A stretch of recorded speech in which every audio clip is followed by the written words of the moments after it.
જય માતાજી, કેમ છો બધા મજામાં? તો બધા મજામાં છો ને આપણે પણ મજામાં છે. તો ઘણા સમયથી આપણે વાડીએ નથી આવ્યા, તો ભાઈજીના વાડીએ આવ્યા છે, અલાઉદ્દીન ભાઈજીની વાડીએ.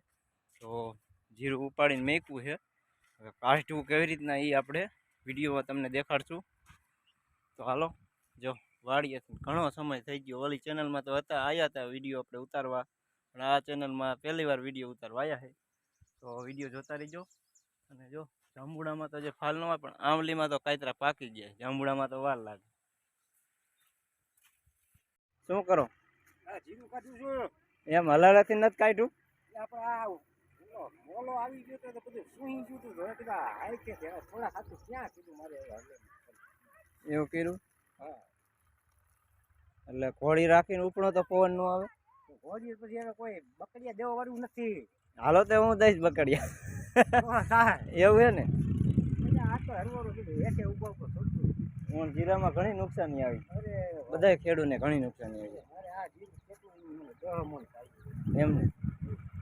આ ધોકાવીને કાઢ્યું આવી રીતના? પેલા આપણે ધોકાવીને કાઢતા હતા એવી રીતે? હા હા, પેલા ખરા કરતા હતા એવી રીતે જૂનવાડી તમે ખરું ચાલુ કર્યું એમ? કેટલા મહિના થયા વાવ્યું એનું જીરું તમે? એને થઈ ગયા 6 દિવસ. એમ ને? ડુંગળી વાવી છે કે નહીં વણ આપણે? તો છે થોડીક. એમ ને? ઘઉં કેદી કાઢવાનું? ઘઉં હજી વાર છે ને? ઘઉં વાર 15 દી. 15 દી. હા, તો પવન આમનો છે ને?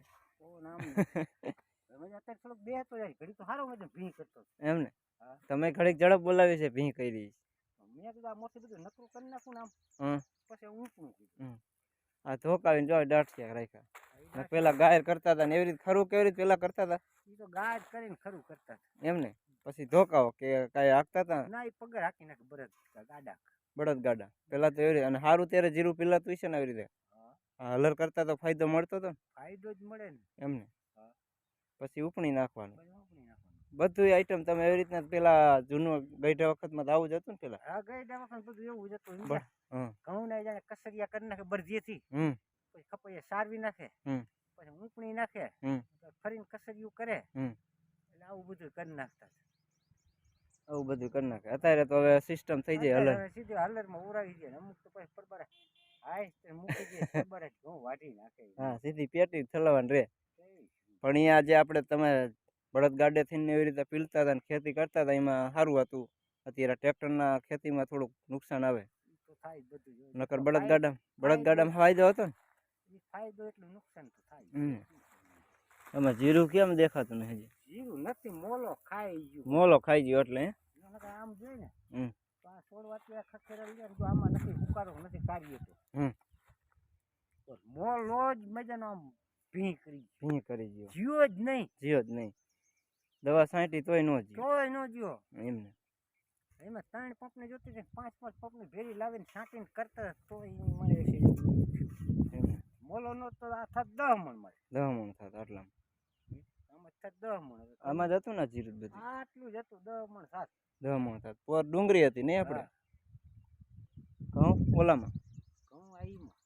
ઘઉંને તો હજી વાર લાગશે ને? એને તો હજી વાર લાગે. એમને? એને હજી 20 દી નીકળી જઈશ. એમ તો અમારે હોળી આવે ત્યારે થઈ જાય ને? ઉતાણી આવે એટલે એક હરિયાનું 1 મણ થાત. એમને?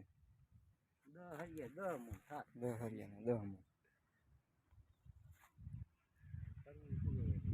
ડુંગળી દાદા 1 કેરેટ વાળો વાયો લાગે. એમને? 8 ઢગો ધોકાવો પડશે એને હજી હવે ઠમખરી. એમ? એમાં હવે બહુ કાંઈ નીકળશે નહીં. એમ? અને આ શું આજ છે ને? તો સાહેબ ઉપણવાનું એમને? પવન બેસી ગયો. જો ઘોડી હોય તો સારું હતું. 10 મિનિટ એમ પછી શું પાંચ કાઢીને હરવું થઈ જાય ને? હા, ઘણા સમયથી વિડીયો આપણે બનાવ્યો નતો. આ જાય કીધું ને ઓલી ચેનલમાં પોર હતા આપણે. પોર પરાર આપણે મેથી ને દૂધી ને એવું બધું વાવ્યું હતું ને? હા, તો હાલો ડુંગળી વિશે થોડીક માહિતી આપી દો તો પવન ચાલુ થઈ જાય. કેટલા દિન થઈ જાય? એમને? ઉનાળો બહુ ગરમી થાય ત્યારે ઉપડે ને? વણા કઈ ગુલાબી વાવી છે કે સફેદ ડુંગળી? જો આમાં બે વકલની છે. હમ. આમાં પીળા જેવી વાવી છે. ગુલાબી ઓલી કા ગુલાબી ઓલા બે કેરામ અને અહીંયા પીરા જેવી. હાવ સફેદ ન વાવી? ના હાવ સફેદ નથી વાવી. એટલે કેટલા કેરા? 5-6 કેરા વાયા છે? આ 5 કેરા થાય આમ. નાના નહીં મોટા. જો આ પાણી વારેલું એટલે ડુંગળી આવી રીતનું થઈ ગઈ છે. જીવાય તો દવા આમાં ન છાંટવી પડે કે છાંટવી પડે? એમ દવા તો બધાય મોલમાં છાંટવી પડે. રાયડામાં છાંટવી પડે? એમ હજુ અહીંયા છે અહીંયા ડુંગળી અને અહીંયા ઘઉં. ટુકડા ઘઉં વાયા કોલા લોકોનું ઓણ બધા ઘઉં ઓછા વાયા એટલે ઘઉંનો ભાવ રહેશે. ઓણ બધા જીરામાં જ ચડી ગયા છે. હા એટલે હે ને હલો ઘઉં વિશે થોડીક માહિતી આપી દો. હા હું ઝીંઝવો વાવેલો. ઉનાળુ જાય. હા દાણા ચડાવો. દાણાવાળી છે જાહેર. આટલી બધી જાહેર વાવેલી. ઓલા ઘઉં તો પોંક જેવું થઈ ગયું. આમાં પોંક થઈ ગયું છે એમને. આ પડામાં જતી ને આપણે દૂધી ને એવું મેથી ને એવું બધું. હા અહીંયા ગળકી જાઓ.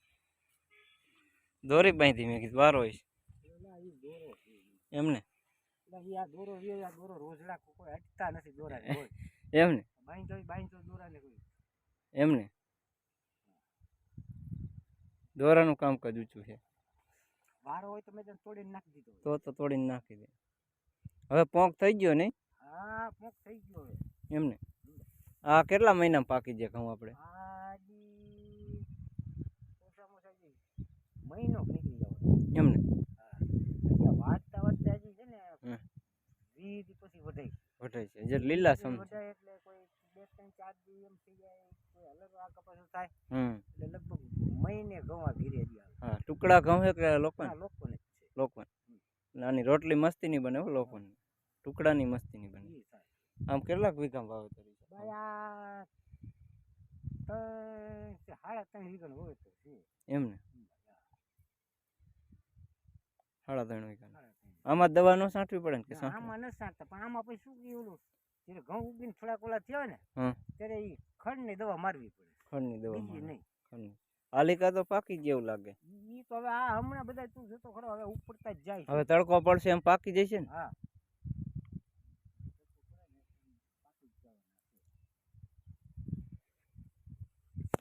હાલો બહુ મજા આવી ગઈ.